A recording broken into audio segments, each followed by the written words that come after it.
silaw dito ah.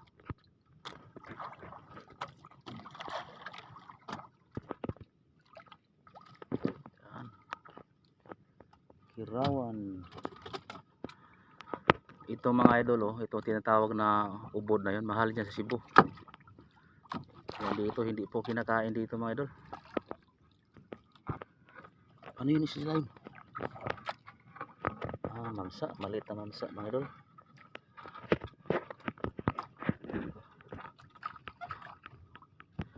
Maliit na mamsa. Ayun.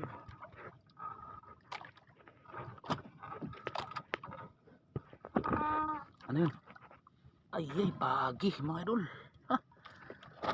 Mayroon na naman kaming gagawing kinunot. Mamaya kinunot.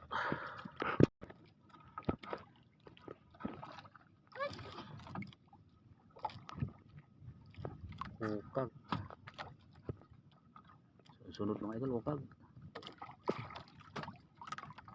Bisugo mga idol. Mahal yan ang kilo sa Manila. Ubod. Ah, sa mga gustong kumain dito, oh, laki ng ubod mga idol.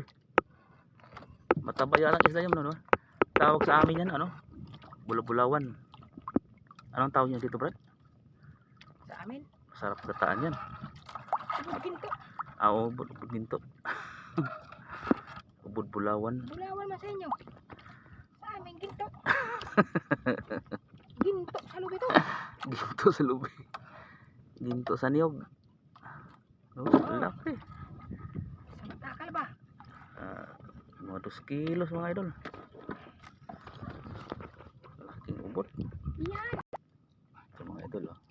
Yan mga bisugo mga idol, oh, lalaki.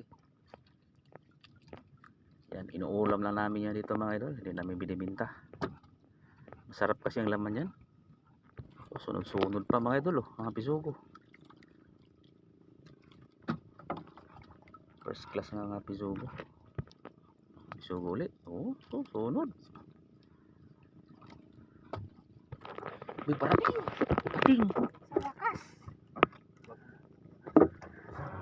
Bitawan mo, pating, bitawan mo. Bisugo ulit. Malaking pating mga idol. Nasa mga 3 kilo siguro mga idol eh. Pinagtawa lang namin mga idol.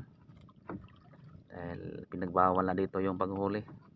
Pero pwede man dito mga idol. Dito ka na magluto. Dito mulutuin.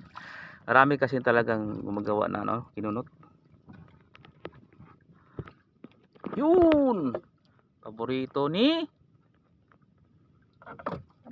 ko. Paborito ko yan mga idol. Tawag nila dito titso. Sa amin naman tabangko. Yun. Bakuko mga idol. Bakuko. Tumutunog yan.